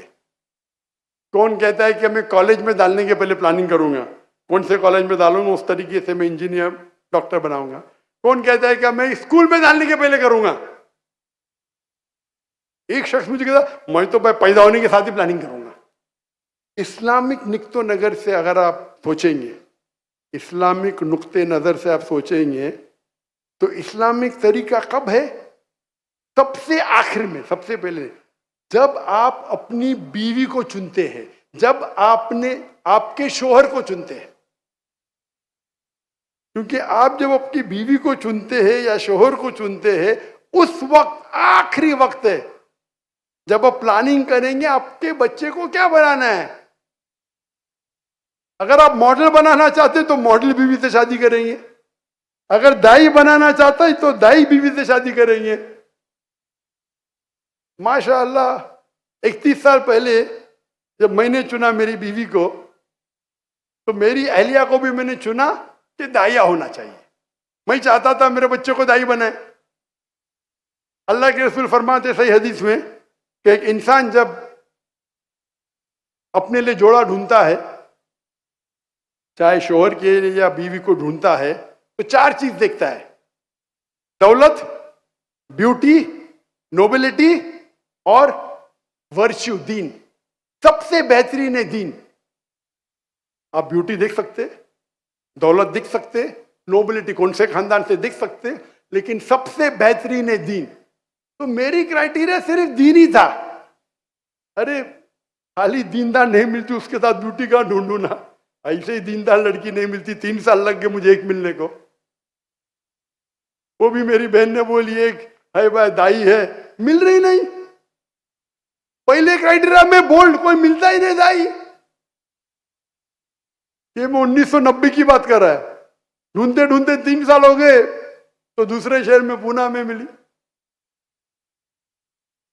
जब दीन ही नहीं मिलते हो तो उस पर ब्यूटी, सोने पे सुहागा कहां। अल्हम्दुलिल्लाह अल्लाह ताला ने अच्छी बीवी भी दी, फिरत की तो थी, सूरत से भी माशाल्लाह। क्योंकि मैंने एक दाइया से शादी की। आज जो आप स्टेज पे देख रहे फारिक को, लोग सोचते हो डॉक्टर जाकिर नाइक के लिए प्लानिंग की। मैंने, मेरा हिस्सा 20% है, सिर्फ 80% मेरी अहलिया का है।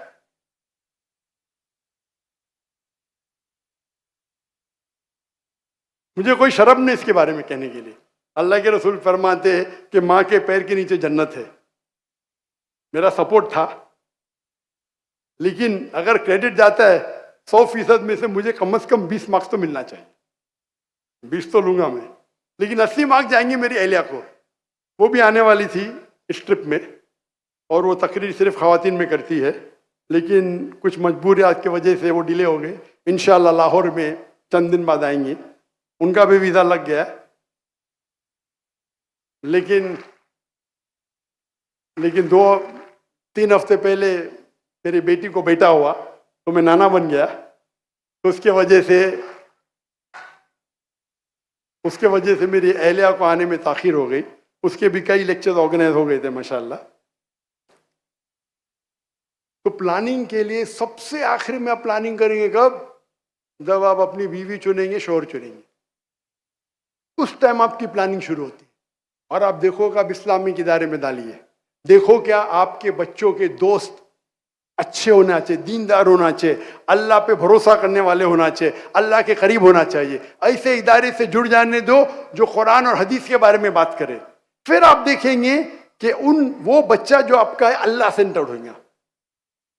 उनको कोई ये दौलत के पीछे नहीं भागेगा, शोहरत के पीछे नहीं भागेगा, शोहरत उसके पीछे भागेगी इंशाल्लाह। तो इंशाल्लाह हम वादा करते आज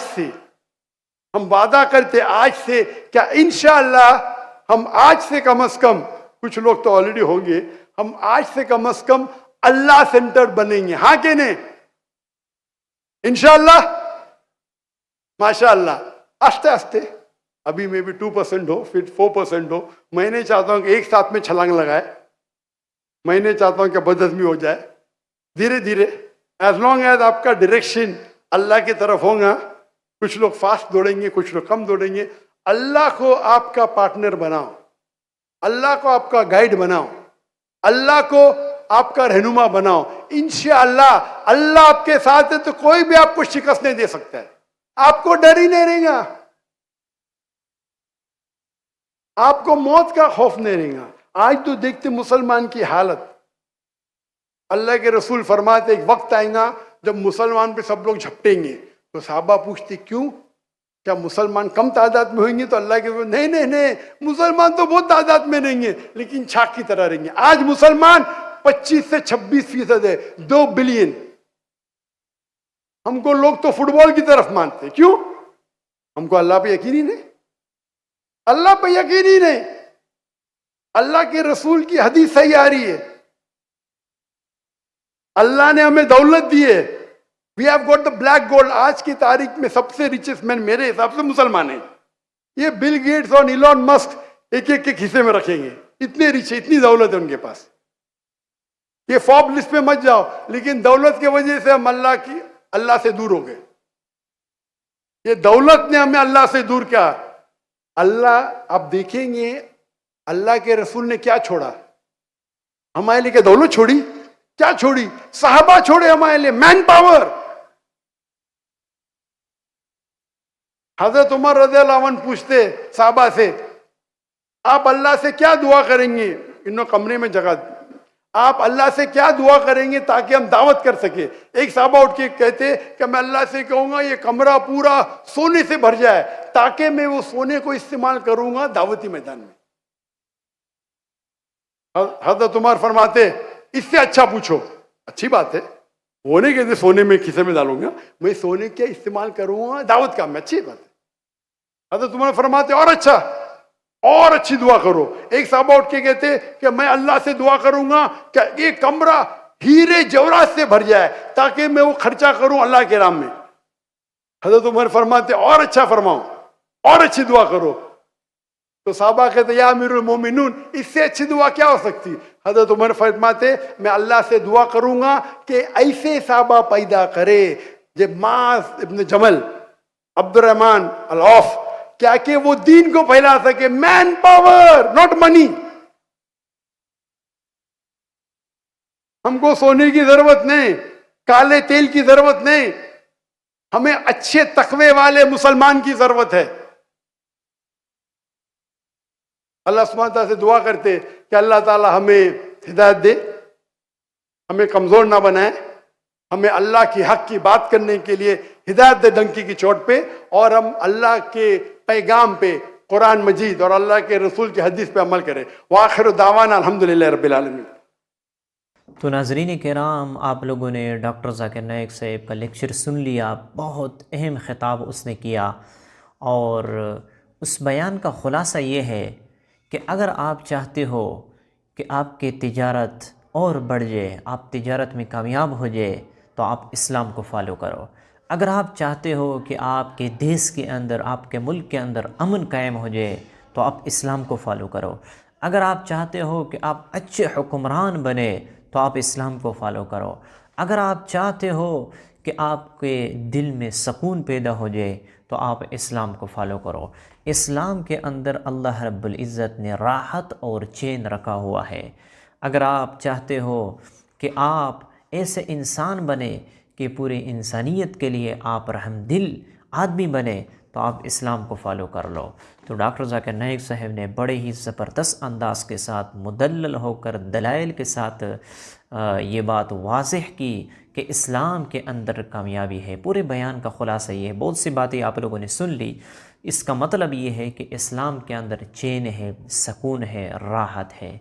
और इसलिए अल्लाह रब्बुल इज़्ज़त कुरान मजीद में फ़रमाते हैं, मन आमिला सालिहन मिन ज़करिन औ उन्सा व हुवा मुमिनुन फलनुहयिन्नहु हयातन तय्यबा, कि चाहे मोमिन हो या मर्द हो, नेक अमल अगर वो कर ले तो हम उसे चैन और सुकून और राहत वाली ज़िंदगी उसे अता फ़रमाएंगे। तो यकीनन इस्लाम के अंदर कामयाबी है। जितने भी मज़ाहिब है, डॉक्टर ज़ाकिर नाइक साहब की बातों से आप लोगों ने सुन ली कि जितने भी मज़ाहिब है, जितने भी धर्म है, उसके अंदर भी यही बात लिखी हुई है कि एक खुदा की इबादत करना चाहिए, एक खुदा को मानना चाहिए, और हुज़ूर सल्लल्लाहु अलैहि वसल्लम पर ईमान लाना चाहिए। और यही है ला इलाहा इल्लल्लाह, कि कोई माबूद नहीं है सिवाय उस एक रब, उस अल्लाह के, और मोहम्मद सल्लल्लाहु अलैहि वसल्लम अल्लाह के रसूल और उसके बंदे हैं, उसकी इताअत ज़रूरी है।